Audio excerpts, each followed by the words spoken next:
একজন ওল্ড প্লেয়ারের মুখ থেকে এই কথাটা তখনই বেরোয় যখন সে তার স্কিলকে হারিয়ে ফেলে। যেই পুরানো প্লেয়ারের গেম প্লেটা দেখে আজ তোমরা হাসছো, এমন একটা সময় ছিল যাকে কাস্টম খেলার জন্য সর্বপ্রথম হায়ার করে নিয়ে যাওয়া হতো। যেই পুরনো প্লেয়ারটার গেম প্লে দেখে আজ তোমরা হাসছো, একটাবার খোঁজ নিয়ে দেখো সেই প্লেয়ারটার গেম প্লে দেখেই একটা সময় অনেক মানুষ গেম খেলা শিখেছে। যেই ওল্ড প্লেয়ারটার খেলা দেখে আজ তোমরা তোমাদের গ্রুপে নিতেও লজ্জা পাচ্ছ, খোঁজ নিয়ে দেখো সেই ওল্ড প্লেয়ারটা কোনো একটা সময় কোনো একটা গিল্ডের লিডার বা অফিসার ছিল।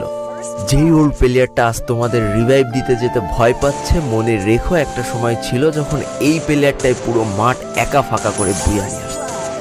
যেই নতুন প্লেয়ারগুলো শুধুমাত্র ডাইনামিক ডুয়োর সাথে গেম খেলার জন্য সারা রাত জাগো, তোমরা মনে রেখো যারা ওল্ড প্লেয়ার ছিল তারা সারা রাত খালি ট্রেনিং পিটাতো নিজেদের স্কিল ভালো করার জন্য। আমি জানি আজকের দিনের যারা অন ট্যাপ মারা প্লেয়ার তারা কখনোই ফিল করতে পারবে না যে বসে জুম করে উঠে হেডশট মারার মজাটা আসলে কি ছিল। আমি জানি যেসব ওল্ড প্লেয়াররা এই গেমের থেকে হারিয়ে গিয়েছে তারা এই গেমটাকে আজও ভালোবাসে।